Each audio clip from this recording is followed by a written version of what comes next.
Hey, hello, welcome to Travels with Geordie. This episode is going to be a little bit different because I have a little extended content I want to share with you. A little technical stuff, maybe even a little bit dry math, certainly. Anyway, if that's not your thing, no worries. I've stuck it at the end of the episode. So basically what's coming up is a standard Travels with Geordie episode. In fact, we're putting the engine in this boat. But if you're interested in knowing some of the thought process that went into choosing the engine and figuring out how I was going to set it all up, stick around at the end and I give just a quick little summary. In fact, in some of the upcoming episodes I'm going to expand on that a little bit. So hopefully it's of interest to you. Otherwise, don't worry about it. What's coming up is a standard episode. And don't ever forget, I give away a Travels with Geordie t-shirt with every episode. So if you'd like one, leave me a comment down below and I pick at random from the first 24 hours worth of comments. And if your name comes up, I'll send you off a shirt. Cheers. Let's get to it.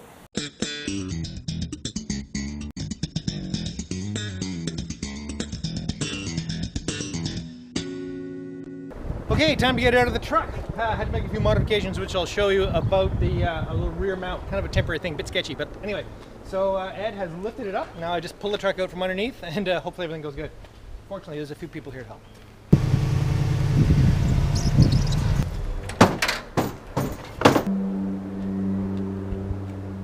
Want to go faster? No. No? No. So, what's new? All right.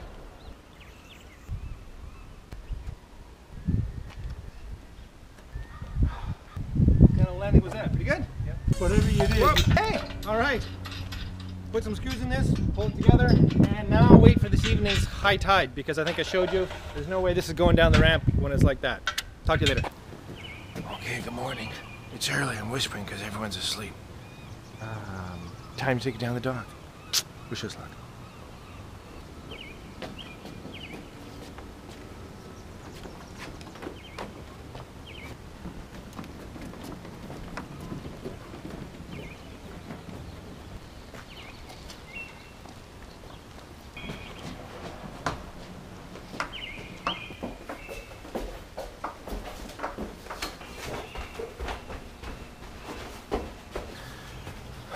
Okay, this is the part.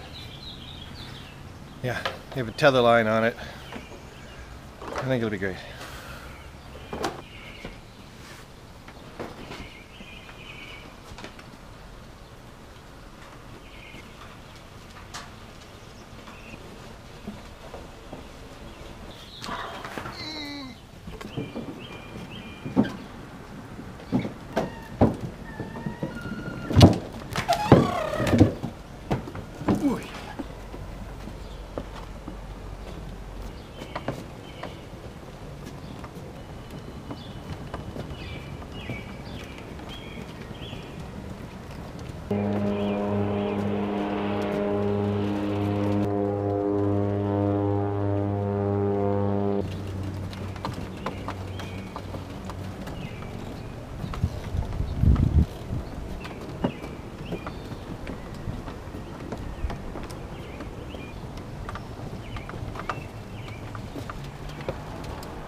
Okay, sorry about the plane everybody, but that's the nature of living here. Now all I gotta do is put that in there. Later, cheers. Having a little trouble with my camera. I didn't actually get any footage of putting the engine in the boat, but it was pretty much the reverse of taking the old one out. Alright, so, well, I think I managed to get my GoPro to work. Engine's in. Not in. It's in the boat and it's on the bench where I'm going to reassemble it. Starting with that monster, and I'm telling you it's incredibly heavy bell housing. Then this insanely heavy flywheel. Then there'll be the drive plate, the transmission, manifolds, etc. And then I have to figure out engine mounts.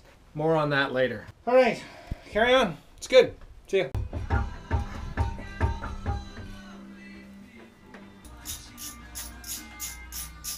Getting this flywheel on, it doesn't help that it's got to go down the tunnel of this rather massive bell housing, so holding on to it is very difficult.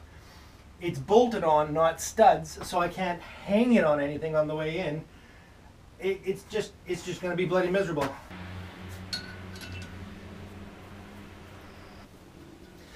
Now even holding on to those, the center of gravity is much further in, so it's going to be hard. I may actually have to stay out here and kind of kick it in with my feet. Problem is I really hate to put my fingers on this side because it gets quite close here. And so what I'm going to do, I'm going to tip it up and sit the bottom in. Oi! God! Okay.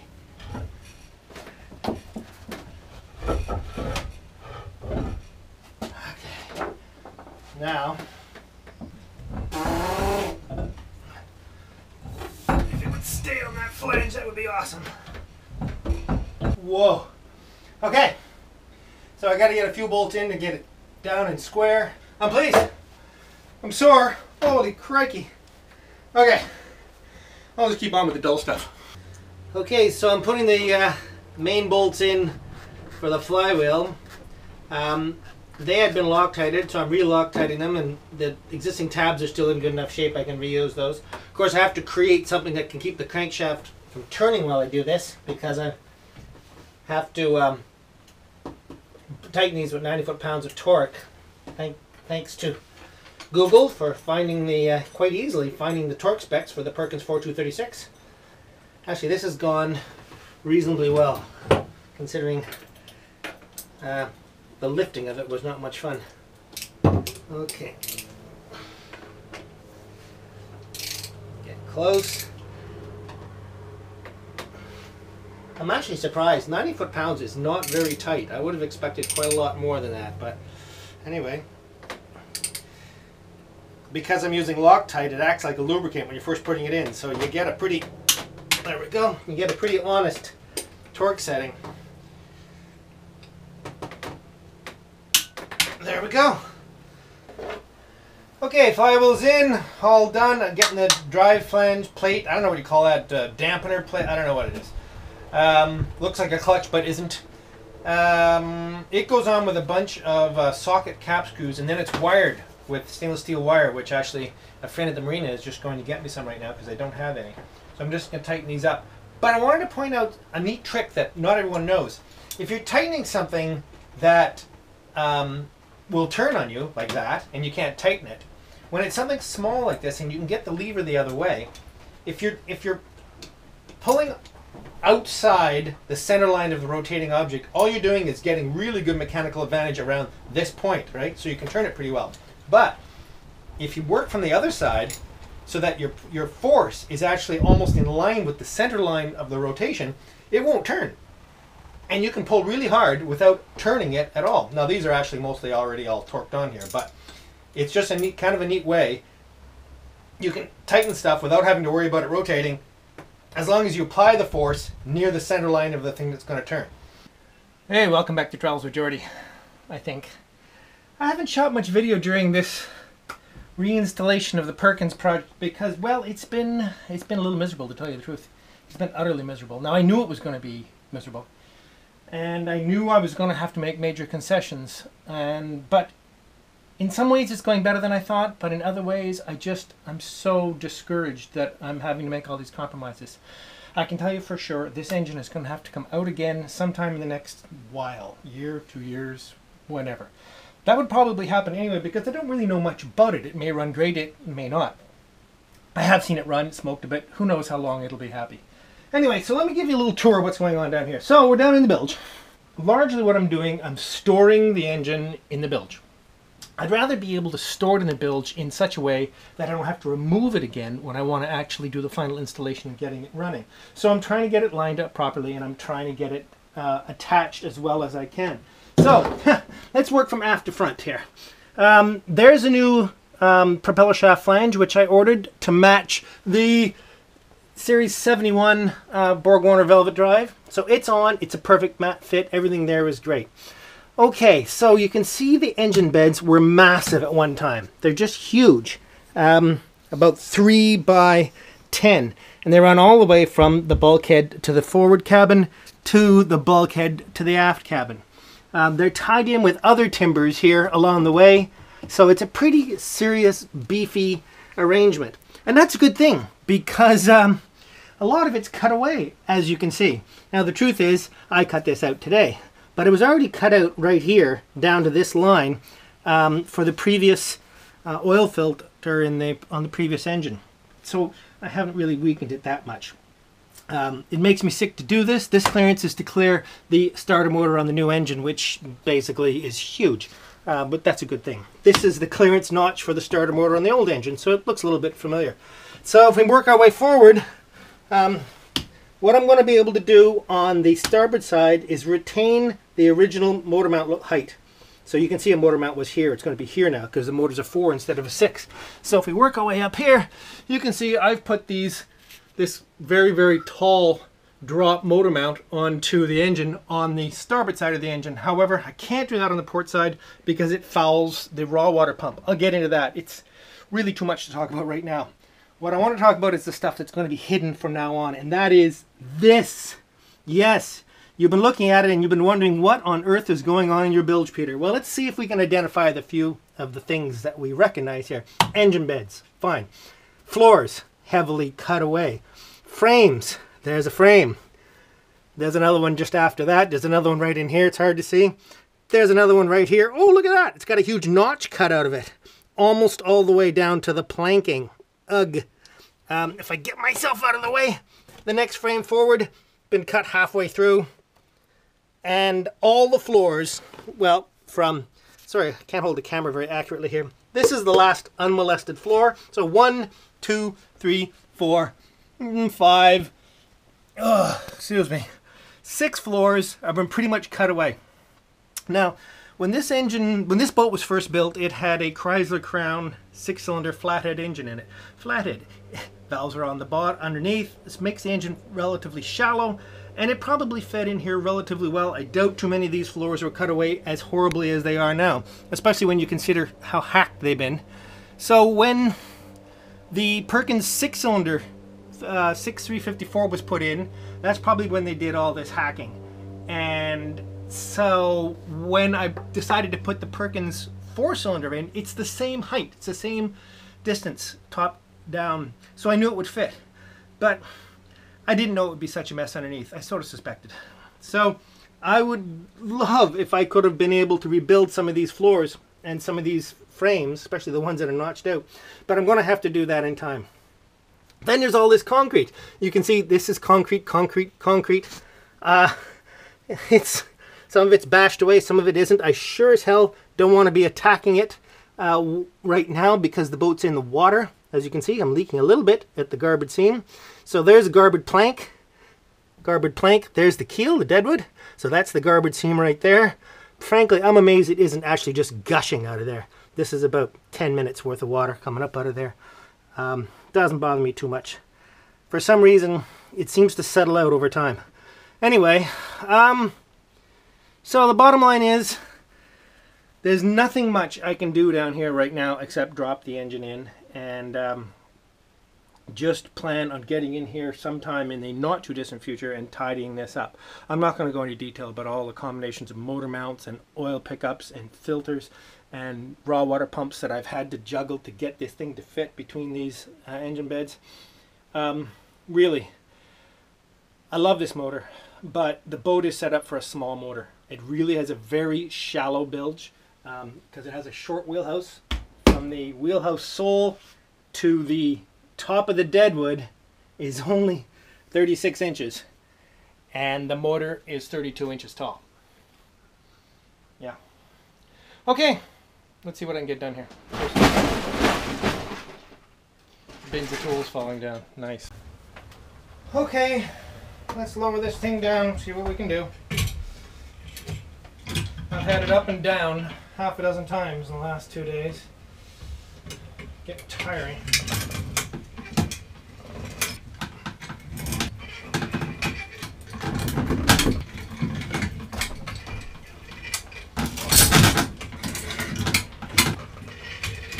Okay, so it's sort of sitting on the engine beds now. Let's see if I can get the studs on the transmission mounts to line up. Hey, I think this is going to be pretty good. Well, no, it's not going to be pretty good, but it might be okay. The engine is sitting on the beds.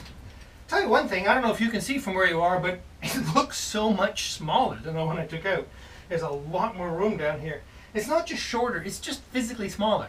It's too bad it's not physically less tall, because that's the only real problem I was having with this. But anyway, you know, I'm not as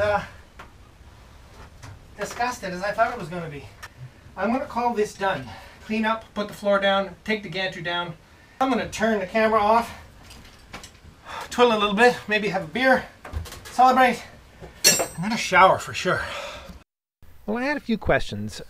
People ask me why I repowered, why I got rid of a functional diesel engine, semi-functional, and why I went with a smaller motor. Well, hopefully some of this can give you an idea.